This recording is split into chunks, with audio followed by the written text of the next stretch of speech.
Hello everybody, and today we're gonna play Growing My Grandpa. This is actually a heartwarming story about a child who actually I don't know what it's about at all. But I know it's a heartwarming story, and don't be thrown off by the ominous musical cues and terrifying background here. Let's grow Grandpa.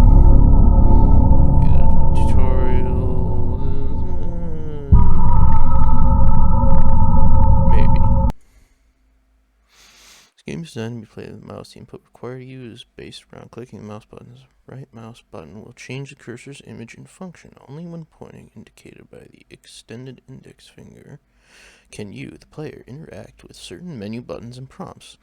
Please click below in the pointing mode to continue. Oh. Okay. The second cursor mode is indicated by the cursor's image, featuring a hand extending all fingers. Yes, I know. This mode concerns interacting with objects inside the world, mainly picking up an object and moving it into another position. To continue, please pick up the piece of trash on the right and place it in the trash can on the left. Remember, the right mouse button will change the cursor's mode, but when holding something, the mode cannot be changed until the cursor is not holding something.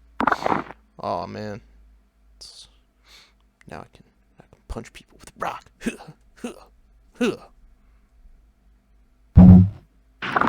Okay.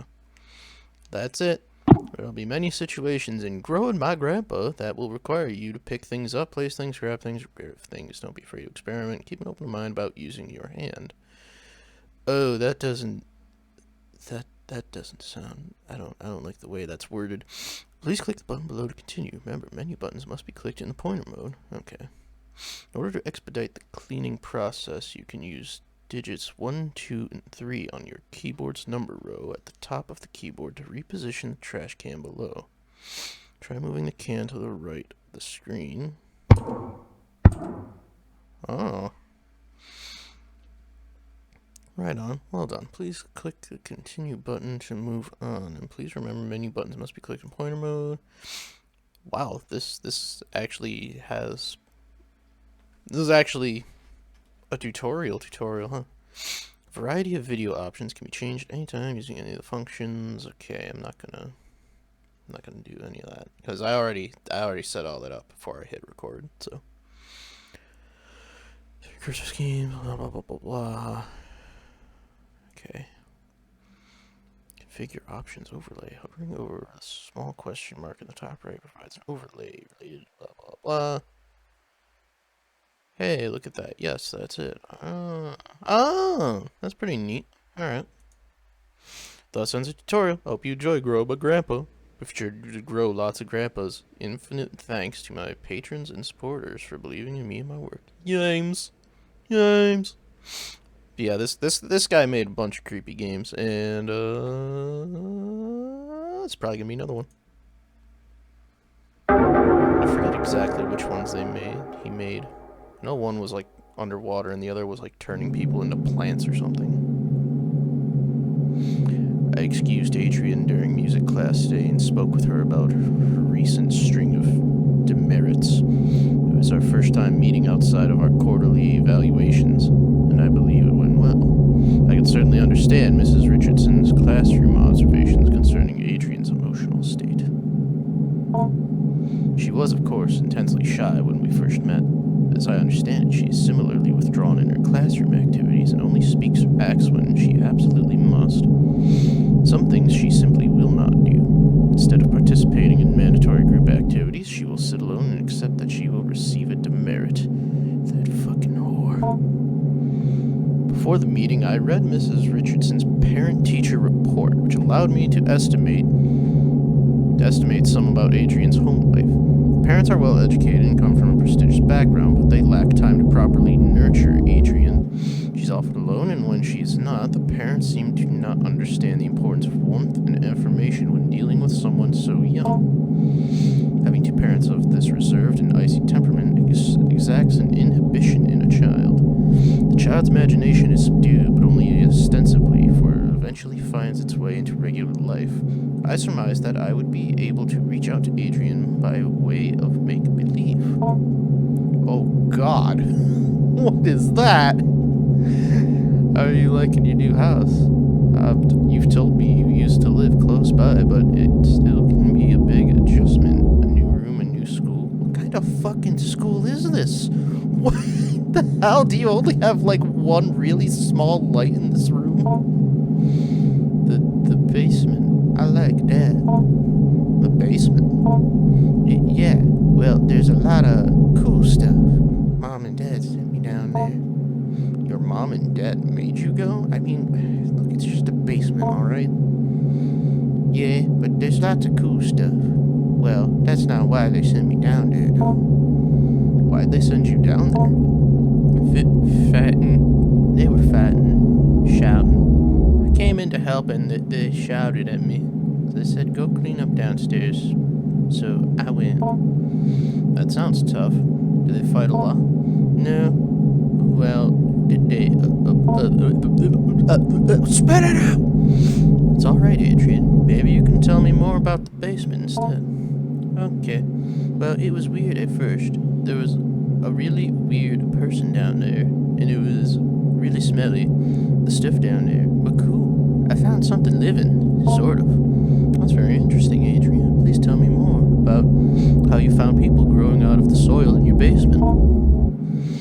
By indulging her in her fantasies and stories, I was able to glean more of an understanding of Adrian's anxiety surrounding her home and parents. Because she couldn't that couldn't possibly be true, obviously. Shut up, phone! Always gotta interrupt me when it's important stuff. Understanding of Adrian's anxiety surrounding her home and parents. Yeah, because you're right. I mean, I guess it is far-fetched that you'd have old people growing out of the ground in your basement, no less, but, you know, let's not look into it. The symbols of Adrian's story seem to carry their own traumatic weight, and her exploration of the basement may very well be a vehicle for the conveyance of her anxiety. Oh, God. Whatever might come out of our next meeting, whether she will engage in similar make-believe, I will set down her story here. Adrian's story begins with her delving into the basement with a trash receptacle and the goal of cleaning up. She discovered one of the walls was covered in plastic bags. She went to investigate, intent on tearing away whatever they covered. Oh.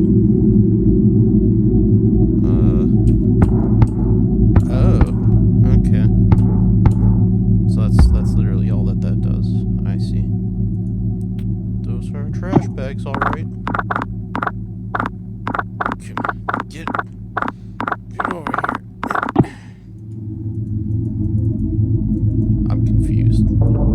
Oh. What are those? Oh, okay, so...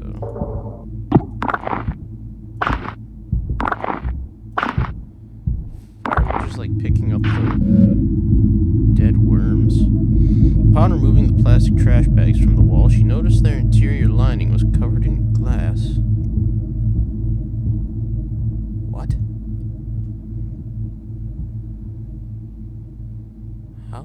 How? I'm not following. Like a window, I offered. No, she said, like a mirror. Reflecting inward towards the animal they covered. What the fuck? I gently asked her what exactly this animal was. Here's where the material reality of the story took a turn for the explicitly fantastic and imaginary. Oh, jeez. Upon her discovery of it, at her gaze, it grew or extended, its shaggy-haired self. Hair like the fur of a dog, I offered. No, she said. Not the fur of a dog, nor the hair on her head. It grew out towards her, the animal's hair reaching out. It was hard, standing almost straight, like the hair on a brush. Bristle, I offered. A bristle, I offered. Yes, she said. Didn't realize I was going to have to talk for like most of this game. She was very afraid at first, but then very curious. I asked her what else was in the room. More things hidden away, she said. Things of Grandpa's as well. First she found a hidden passage under the stairs. Inside were strange dolls, magic objects, naked, faceless figures. I heard these cryptic utterances and merely nodded. In order to keep the game of make-believe going, I only pressed for details where I thought necessary. The faceless dolls could be a simple metaphor for the anonymity she feels in her own home. The hidden passage, I am unsure of what to make of that. Maybe all this is actually happening. I mean, I know it's kind of far-fetched. It's like, maybe we do something about it, please. The revealing of the concealed seems to be thematic inner fantasy. The door under the stairs is but one example. Poke. Poke. Poke.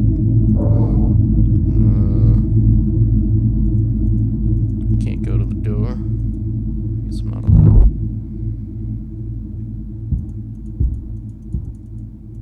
So this is much more of like a typical point and click, isn't it? The darkness of the shadowy corner unnerves you. You cannot explore here without some form of light. You little bitch.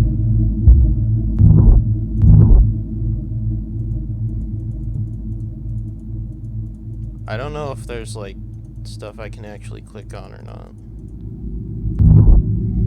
Another trash pile.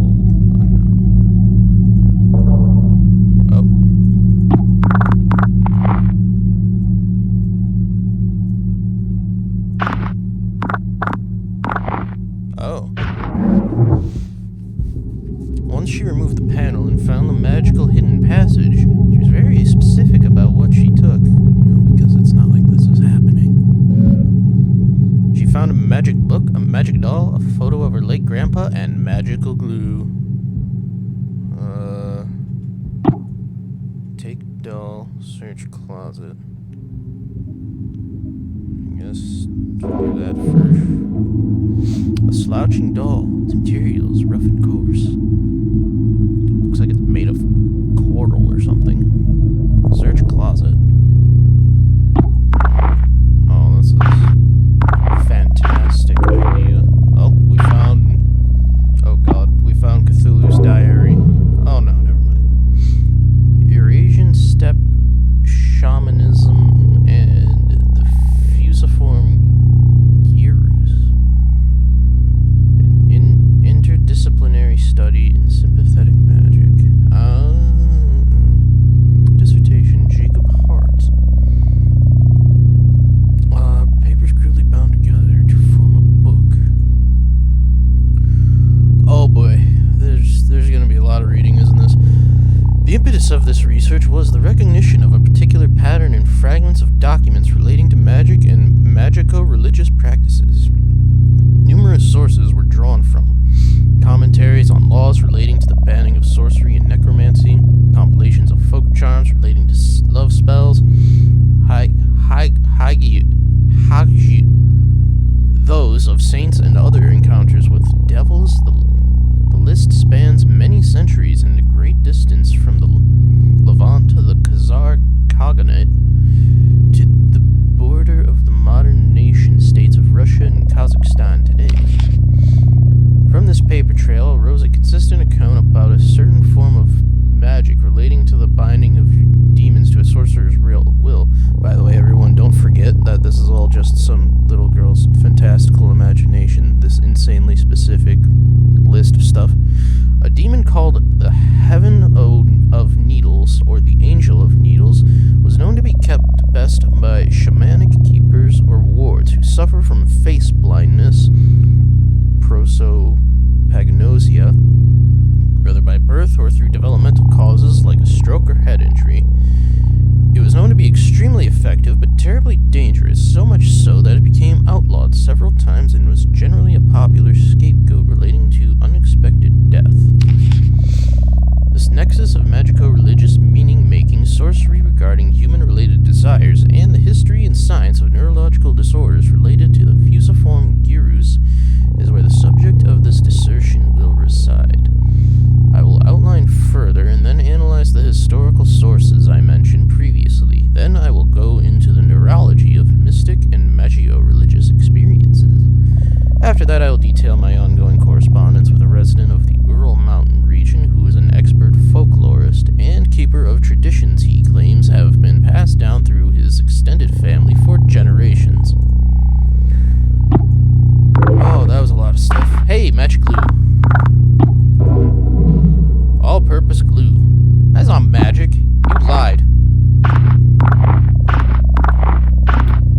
Pick it up the trash, pick it up the trash. Pick it up the trash, pick it up the trash. Oh, there's... Oh, that's nice. A photo of your late grandfather. Read now. Mr. PhD! On the reverse side of the photograph, there's more text. Good luck on your trip to the Urals. Stay warm. Oh. So he had something to do with that. All clean. All clean. This space will not be dirty again until next week. Yay. I interrupted to ask what she did with these magical, mysterious materials. Grow Grandpa, she explained plainly, and then without missing a beat, she continued on with her story. Feeling this was a potent symbol, I stopped her again to ask what she meant. Somewhat puzzled, I did not understand immediately. She explained slowly. Grandpa lives in the cage in the other room, the cage behind the door. They grew people in the cage. I don't know, man. This... You really should probably call the authorities at this point. What, we don't care about this trash pile? Okay. I guess not. Is this still nothing? I can pet it. Dear, what's this? A hastily written note. I repeatedly called your homes to no avail, and so I am forced to leave this here for you all. I found William sitting in the corner of the enclosure area, seemingly severely concussed. Whiskers was gone in none of its usual hiding places. I immediately suspected the worst. The project thus must be suspended for now. I am leaving up the usual mirrored coverings we used to keep the anthropodic void sealed. I have done my best to lock up everything on such short notice. It is a hasty fix, but it will require some time to find a more permanent remedy. I'm honestly hoping you do not find this note, as I intend to lock the house down too. I intend to race off to you to retrieve your lockbox keys. Do not worry about William's key. It and the rest of his equipment is almost certainly deep within Whiskers now. Oh, within Whiskers, you say? I pray you do not enter this room, no matter how it may appear. William cannot be helped and is only being kept alive as a means of continuing predation on the rest of us. I'll say once again, no matter what state you may encounter William in, he cannot be helped. I have sympathy for the young man, I truly do, but I found on his person several photos of his late sister, which would imply certain risks he knew he was taking. Our extant research materials have now become possible liabilities, either criminal or professional in nature, so I have stashed them away. I believe I let you all know how I might do this if we were ever to experience an event such as this. I hope you all remember what I told you. So long, then, Dr. H. LAPD! Beyond the door in the room, the cage was hidden, concealed in another cloak of inward-facing mirrors. A hidden cage lined with mirrors. It is strange, almost poetic, the elaborate fantasy of self-reflection, concealment, captivity. Man, this guy is just coming up with every explanation he can come up with to just, it's just some kid being a dumbass. Tarp time. Oh, what is this tape? At the cage, she finally cast her spell. But it was confusing. She confided at first. She took the magic doll, glue, and the photo of her grandpa. Then she combined them, and she wished very hard. I can only assume in this fantasy that next her wish would come true. In what child's story would it not?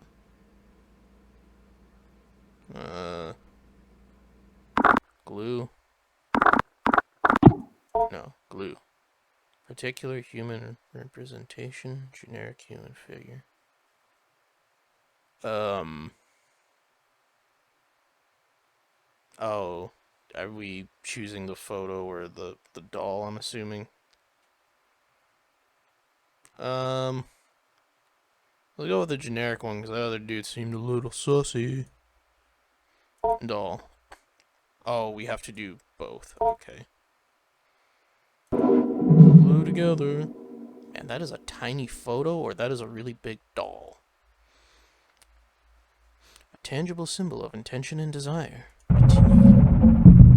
She put Grandpa in the cage, assuming that was part of the ritual. She was not clear on how it worked. What precise instructions she could glean from her grandfather's magic book was complicated by her reading comprehension. She wished with all her heart, and then she told me she waited for a while for something to happen. For something, anything to happen. And after that time, she began to cry. Oh, you gonna cry? I cried really hard, she said. I wanted Grandpa to be back. I wanted my parents to stop being so mean. And it hurt me. It hurt me wish for Grandpa to come back, for my parents to be different. I could feel it through the walls, and it felt me through the air. I asked her what exactly she meant. She could only repeat what she said. By this time, lunch was almost over. I said goodbye to Adrian, and she left to rejoin her class. I was left to consider a conversation. I believe the storytelling strategy I have employed was not unfruitful, but I must probe deeper if I can. Listen, don't go probing into little girls, you son of a bitch. Although I can be sure of nothing I interpret, the impressions I get may begin to help me get an idea of the right questions to ask. Knowledge you acquired this week has given you access to certain topics or keywords you can discuss with Grandpa. Oh, you gained a conversation topic of wish. Consider discussing this when Grandpa emerges. What do you mean when he emerges? You've also gained the following. Shell. Like Shell gasoline? I don't like the way that that's worded. Consider discussing this when Grandpa emerges. It's like, what does that mean? When's he gonna appear?